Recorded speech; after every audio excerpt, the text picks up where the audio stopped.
Hey friends, welcome to another Generation Tech video about Star Trek. Star Wars fans, please don't leave the building. I think this is important for your development. You should watch this. Anyway, our 10 flaws on the Enterprise D video was pretty popular and it got some people pretty angry. So we've decided to turn it into a series, and today we are going to cover 10 design flaws of a ship owned and operated by those group of wholesome individuals known as the Klingons.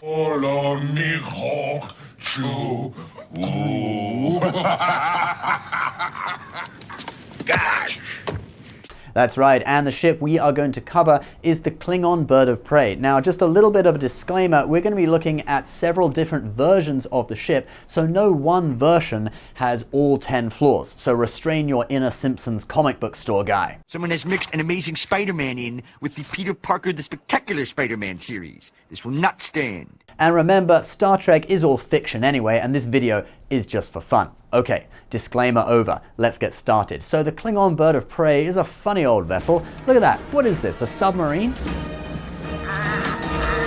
I guess having a periscope can't really count as a flaw though. It was actually to give the captain a direct link to the ship's weapons, and Klingons are all about killing and all that, so it's understandable that the captain would want in on the action.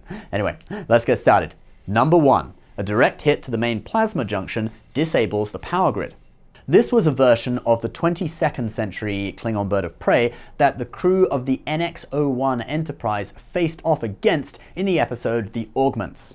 The Augments were genetically engineered humans who were created by Arik Soong, the ancestor of Dr. Soong who created Data, and they look like members of an 80s rock band who just got released from the Matrix.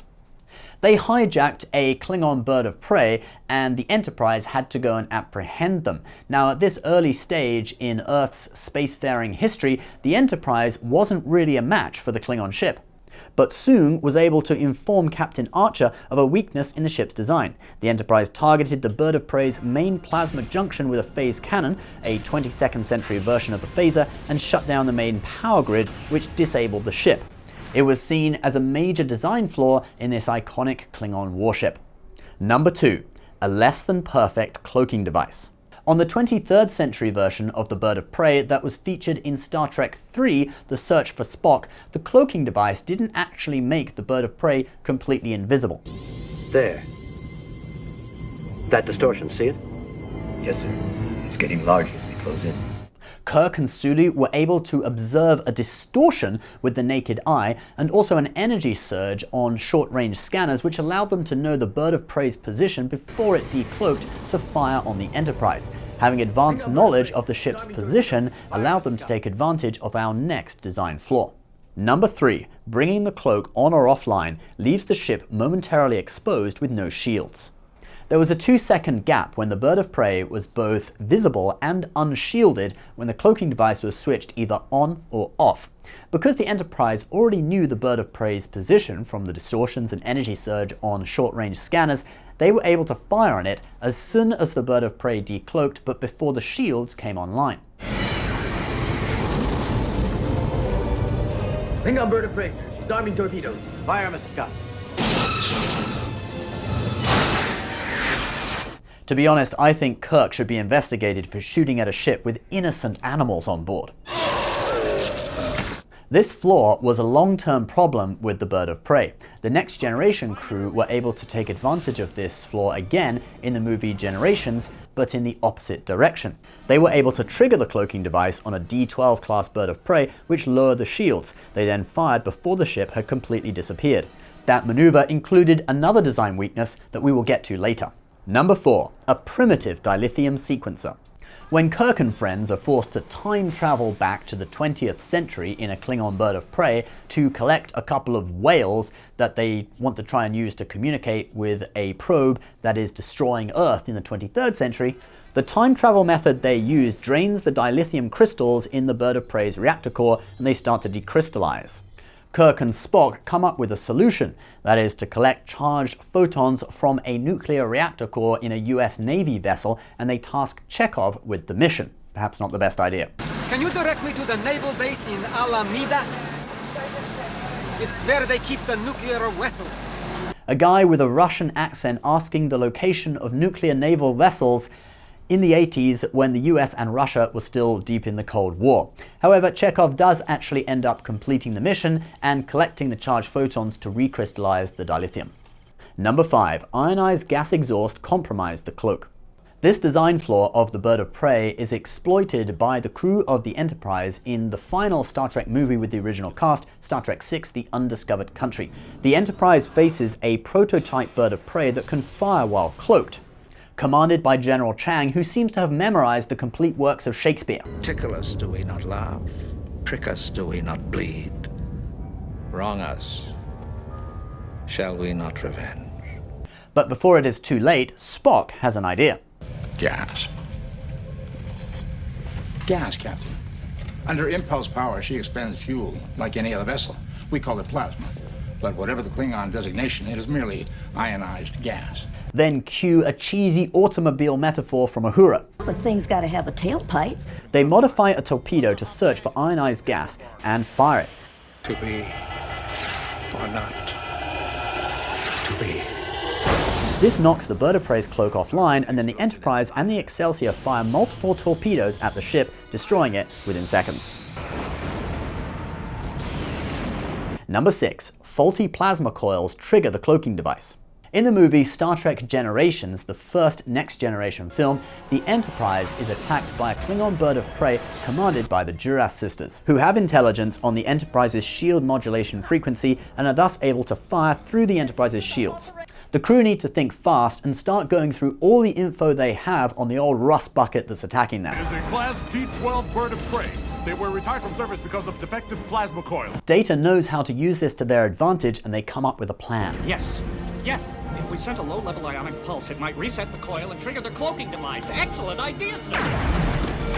As their cloak begins to engage, their shields will drop. They'll have 2 seconds of vulnerability, Mr. Data. Lock on the plasma coil. No problem. So there you go. Use this design flaw to take advantage of another design flaw, the fact that the bird of prey is both visible and unshielded for 2 seconds just before the cloak engages, and voila. It's not clear though why Data needs to access this internal circuitry to set up this maneuver. Always a mystery to me. And Worf clearly doesn't listen to orders. Mr. Worf, prepare a spread of photon torpedoes. We have to hit them the instant they begin to cloak. I see. We are cloaking! What? Our shields are down! Fire. Does that look like a spread of torpedoes to you? But it does the job. Duras sisters, in true Klingon tradition, you should be quoting Shakespeare right about now. And look at that explosion. Flaw number 6.5, it always explodes in the exact same way. Number 7, the bird of prey was outgunned by most Federation ships. The bird of prey was a pretty small ship at just 110 meters or 360 feet long, quite a bit smaller than the Constitution-class Enterprise and a lot smaller than the Galaxy-class Enterprise D. The ship was designed for something more like guerrilla-style warfare, come out of nowhere, disengage the cloak, carry out a raiding mission, and then disappear. Later in the Next Generation series and Deep Space Nine, there do appear larger versions. This is confirmed in the DS9 technical manual, which says the largest version of the ship was 685 meters long, which is a similar length to the Enterprise D. However, most of the ships we do see on screen are smaller, probably between 110 and 230 meters. Thus, they don't do well against Galaxy-class starships, unless they have some inside info. But the bird of prey did prove effective in the wars with the Dominion, especially when they fought in packs. But one bird of prey in a one-on-one with most Federation starships didn't stand a chance, unless it was up against maybe a Olympic-class medical ship. Number 8, easy to cut off the bridge from the rest of the ship. The bridge is one of the most heavily armored parts of the bird of prey, but it was connected to the rest of the ship by a thin neck that could easily be blown through with a torpedo. And it seems the Klingons have been building ships like this for centuries. In Star Trek Discovery, specialist Burnham suggests this strategy too. Slot a pair of photon torpedoes in the tubes and computer firing solution targeting the neck of that Klingon ship. Don't hate on me for using Discovery. I know it's not really Star Trek as we know it, but the special effects are cool. Number 9, moving parts create additional maintenance procedures. Now, this isn't really an official weakness that has been featured on the TV show or in movies, but I know that whenever you have moving parts, it creates additional wear and tear and additional maintenance. The bird of prey wings can switch positions for different functions. For atmospheric flight, they are raised, and for attacking in space, they are down. This must have led to increased wear and tear and increased maintenance visits at Klingon bases. Number 10. It doesn't float. Haha, that was just a joke, but it is actually sinking when Kirk and friends landed in the water in San Francisco Bay. Look. Anyway, number 10. It can't fire while cloaked. Most versions of the bird of prey can't fire while cloaked, except for that prototype version that we saw earlier in Star Trek VI, which could, but most can't.